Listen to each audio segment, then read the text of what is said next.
Rolling? Yeah. All right, guys, Dr. Alex here. We are going to talk about ADHD.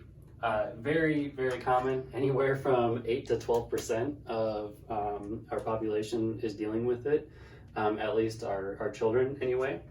And when it comes to ADHD, it used to be commonly called ADD. That's old nomenclature. Unfortunately, it gets annoying, I know, but not a term that gets used anymore. So when it comes to ADHD, it's now divided into 3 subtypes. So type 1 is primarily hyperactive. These are the kids that are all over the place. They're fidgety, they cannot sit still, they can focus for a small short of time and then their attention's off somewhere else. This is what we typically think of when we think of ADHD. When it comes to type 2, that is inattentive. Not as commonly thought of when it comes to ADHD, but these are kids that seem aloof. They're space cadets, as some people call them, and they can get some attention on something and they can focus for longer periods of time, but it's hard for that attention or that focus to get engaged. These kids have no problem sitting still. There's no behavioral problems that commonly occur with hyperactivity type 1. It's just that they have a hard time in school because their attention is not engaged for the most part. When it comes to type 3, that's combined. That's where you have traits of both. Now, when it comes to getting a diagnosis, there are 9 criteria for type 1, type 2, and type 3. You have to have 6 of the 9 for each to be able to meet the diagnosis. That could be a whole nother video if we wanted, but there's a list of official criteria. Again, 9 of them. You got to have 6 of the 9 to be able to meet the criteria for the diagnosis. Now, where the rubber meets the road for us, in terms of what we want to do for it, is we want to address the underlying neurological cause of the problem. So when it comes to ADHD and the brain, there's always more details than what we're about to go over, and we can really go down the rabbit hole, but just to keep it simple, we're going to divide the brain up into left and right. So here's a big old brain, terrible drawing as usual, but the person is looking at us, so this is their left side, this is their right side.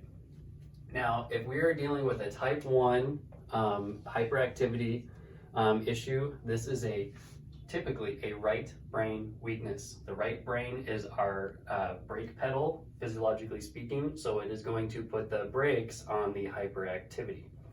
It means that right brain is not engaging as well as it should, and we want to get it online, kind of like an orchestra. We want that side of the room to start playing louder and faster. When it comes to type 2, this is more correlated with the inattentive type. Again, this isn't every time. So when it comes to this, it's going to be on a child-by-child basis, but these are generally most of the time situations. So with the type 2, these kids are dealing with a lack of a gas pedal problem. So gas pedal left brain, brake pedal right brain, and these kids don't have the gas pedal to fuel their attention. So what we want to do is engage the left brain, engage that side of the orchestra to play louder and faster and stronger.